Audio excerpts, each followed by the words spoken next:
ogtahay in noloshaadu ay ka kooban tahay sanadyo, bilo, isbuucyo, maalmo, saacado, daqiiqado iyo sikimo isku tagay, waxayna ka dhigan tahay in nolosha aad hadda nooshahay aad ku soo gaartay sida aad uga faa'iidaysatay waqtigaaga.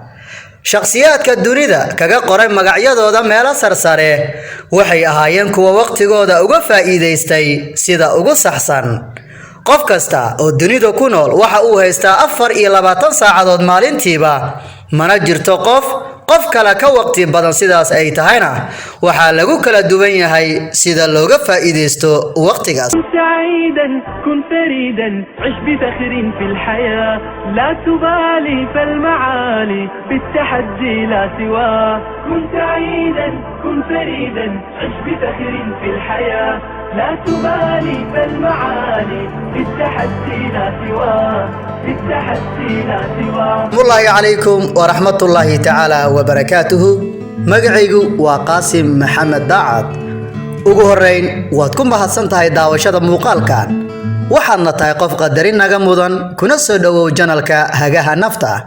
haddii aadan weli ku soo biirin channelka, riix badhanka guduudan oo ay ku qoran tahay subscribe, kadibna furo gambaleelka si aad u noqoto qofka ugu horeeya uu soo gaaro muuqaaladeena. waxaana kaaga mahadcelinaynaa waqtigaaga qaaliga ah oo aad ku daawatay muuqaalkan. kuwe 3 saacadood oo aan ugu magac darnay saacadaha mucjisada ahna saacadaha ugu qaalisan ee kamid ah 24 saacadood aynu haysano maalin walba. ma doonaysaa inaad ogaato saacadahaasi kana faa'iideysato weliba? saacada koobaad waa 4 habeenimo. waqtigu waa hantida dhabta ah uu haysto qof kasta oo inaga mid ah, balse qaarkeen ayaa ah kuwa ku baraarugsan qiimaha uu leeyahay waqtiga, taas oo kala saartay heerarka kala duwan oo aynu ku noolnahay maanta. ma jirto dunidan cid haysata in ka badan 24 saacadood maalintiiba, laakiin waxaa lagu kala horeeyaa ka faa'iideysiga waqtiga. 4 habeenimo ama 10 saac habeenimo ayaa ka mid ah saacadaha ugu qaalisan oo ay ka faa'iideystaan dadka hanka sare leh ay u muuqato hadafka noloshooda. hadafka qofka muslimka ah waa 2 qaybood oo kala ah mid adduunyo iyo mid aakhiro. labadaba waa xilliyada ugu habboon ee looga faa'iideysto 4 habeenimo ama 10 saac. hadday ahaan lahayd cibaado, waa xilliga ugu wanaagsan oo aad baryi karta Alle.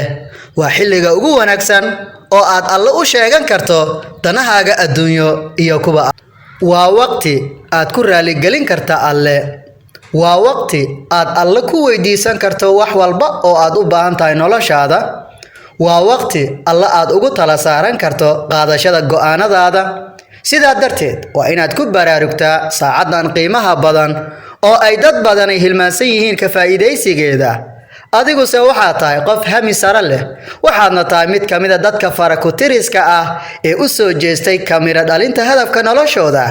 kuna dadaal inaad seexato xilli hore si aad u soo toosto 4 habeenimo ugana faa'iideysato, adigoo uga faa'iideysan kara dukashada salaadaha sunnada ah, aqrinta quraanka kariimka, xuska Alle iyo badinta ducooyinka.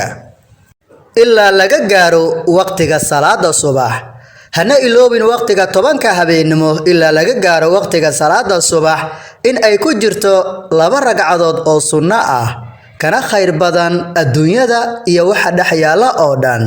waxaana la dukadaa inta u dhaxaysa aadaanka labaad iyo aqinka. haddii aad doonayso inaad ogaato adiga qofka rasmiga ah ee aad tahay, waxaad ku ogaan kartaa xilliga rasmiga ah oo aad ka soo toosto hurdada iyo sida aad ku tahay salaadaha, qaasatan salaada subax. saacada labaad waa 5 subaxnimo. waqtigan 11 subaxnimo ayaa ah waqti kamid ah waqtiyada ugu qaalisan, kana mid ah 24 saac ee maalintiiba. waxaana ka faa'iideysta dadka u taagan inay noloshooda micno u yeelaan oo ay iska noolaan oo kaliya, balse leh hadaf iyo ujeedo nololeed. 5 subaxnimo inta ka faa'iideysata waxay ku qabsadaan waxyaabo kala duwan oo muhiim u ah noloshooda, sida inay wax aqriyaan, inay wax qoraan, inay jimicsi sameeyaan, shanta subaxnimo waa xilli ku habboon in wax la aqriyo sababtoo ah waa xilli jawiga uu degan yahay dadka shanqartooduna ay gaaban tahay ama ay yar tahay waxaana la ogaaday in waqtigan wixii la aqriyaa ay noqdaan kuwa aan lagu iloobin si sahlan saacada saddexaad 6 subaxnimo waqtigan waa waqti cajiib ah oo qiimo qaas ah u leh dadka hanka sare leh ee dunidan u jooga inay uga tagaan magac iyo raad wanaagsan xilligan waa xilli ku habboon jimicsiga jirka maxaa yeelay jirdhisku waa qayb muhiim u ah caafimaadka iyo badqabka jirka si gaar ahaaneedna muhiimad wuxuu u leeyahay waxqabadka maskaxda sababtoo ah caqliga wanaagsan wuxuu ku jiraa jirka caafimaadka qaba ugu dambeyn saxaabiga la yiraahdo Cabdullaahi ibn Mas'uud Allah ka raali noqday ayaa laga soo wariyay inuu yiri waxaan aad u dhibsadaa inaan arko qof aan waqtigiisa uga faa'iideysanayn arrin adduun ama mid aakhiro inaad ka faa'iideysato waqtigaaga waliba uga faa'iideysato sida ugu habboon ayaa wixii ka saacideysa inaad noloshaada hoggaanka u qabato kana dhabayso hadafyada kala duwan oo aad ka leedahay noloshaada 24 saacadood oo aad haysato maalin walba ayaad waxaad ku qabsan kartaa howlaha ugu muhiimsan ee noloshaada gaar ahaan 3 saacadood oo aynu ku soo qaadanay muuqaalkeena maanta ayaa wixii ka saacidayaan inaad hoggaanka u qabato noloshaada kuna noolaato nolol qurux badan oo aad adiga maamusho haddii aad ka hesho muuqaalkan ku qaba like si aad noogu muujiso nooguna dhiirigeliso muuqaalka inaad ka heshay in kale haddii aadan weli subscribe saarin channelka maxaad sugaysaa subscribe dheh oo riix badhanka guduudan ay ku qoran tahay subscribe kadibna furo gambaleelka si aad u noqoto qofka ugu horeeya uu soo gaaro muuqaaladeena qaybta hoosena waxaad noogu reebi kartaa wixii fariin ah oo aad inoo hayso aad baad ugu mahadsan tahay daawashada muuqaalka